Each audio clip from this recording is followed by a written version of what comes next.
मैं इस वक्त खड़ा हूँ दुलमी प्रखंड के ब्यांग में। यहाँ पर बताना चाहूँगा कि यहाँ पर जो किसान हैं वो गर्मा धान जो है उसकी जो है खेती कर रहे हैं और ये बहुत ही अच्छी खेती मानी जा रही है, क्योंकि यहाँ पर जो भैरवी जलाशय आप देख रहे हैं, यहाँ पर क्या माना जाता था कि गर्मी के समय में यहाँ पर उत्पादन नहीं होता था, यहाँ भूमि जो है खाली रहती थी। लेकिन भैरवी जलाशय के आने से क्या हुआ है कि यहाँ पर जो गर्मा धान की जो है यहाँ के किसान जो हैं वो अब ज़्यादा उत्पादन 1.5 गुना ज़्यादा उत्पादन कर पाए, क्योंकि यहाँ पर ज़मीन खाली रह जाती थी। अब क्या है कि भैरवी जली के आ जाने से अब यहाँ गर्मा धान के भी लोग यहाँ पर आसपास के जो किसान हैं खेती करने लगे हैं, जो कि पहले नहीं होती थी।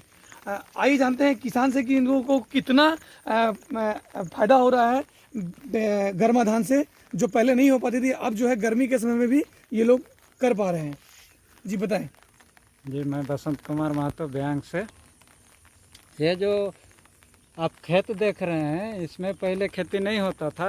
पहले होता था, बहुत पहले होता था जब डैम नहीं बना था, उस समय सिर्फ एक सीजन खेती होता था। अभी गर्मी सीजन में जो खेती हो रहा है, हम लोग को बीटीएम सर रामगढ़ आत्मा के निर्देशानुसार हम लोग जो खेती कर रहे हैं गर्मी के दिनों में, ये अच्छा होने का संभावना है। इस साल थोड़ा कीड़ा मकोड़ा लग गया है, अगले वर्ष के भांति इस वर्ष उतना नहीं हो पा रहा है, फिर भी अच्छा खेती होगा।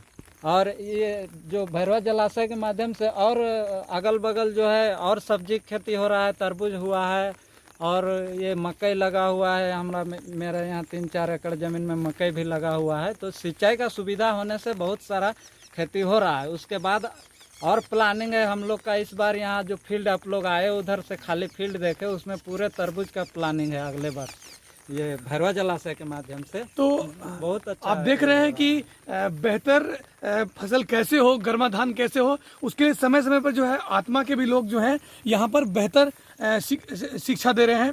तो आइए हम बात करते हैं आत्मा के, हमारे यहाँ अधिकारी हमारे यहाँ, हम इनसे जानते हैं कि कैसे लोगों को समय समय पर यहाँ पर किसानों को प्रशिक्षित कर रहे हैं।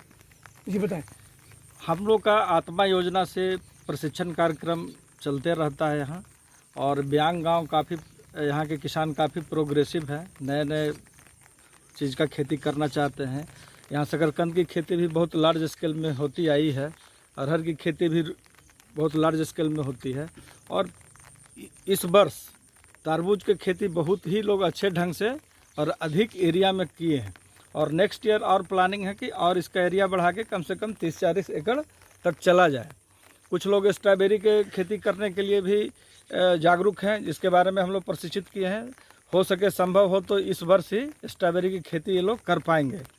और हम लोग जहाँ जिस प्लॉट पर हैं वो गर्मा धान की खेती वाले प्लॉट पर है। इस पर बसंत जी ने बहुत अच्छी खेती की है, इनका पैदावार अच्छा होगा, देखने फसल अच्छी हुई है। और नेक्स्ट ईयर इन लोग का प्लान है कि जो मेरा और बाकी बचा हुआ जो खेत है उसको भी अगले साल गर्मा धान के रूप में लेंगे, क्योंकि यहाँ पानी की उपलब्धता भैरवी जलाशय के कारण हो चुकी है, इसलिए ये लोग पानी का अच्छा सदुपयोग करना चाह रहे हैं। और सर तो देखा आपने कि मतलब जो ये ज़मीन जो है गर्मियों में खाली रह जाती थी, अब यहाँ पर जो है भैरवी सलाह के माध्यम से अब जो है यहाँ पर गर्मा धान की खेती हो रही है। मैं इस वक्त रामगढ़ से दुलमी से करमजीत सिंह जग्गी, दुलमी स्वांग।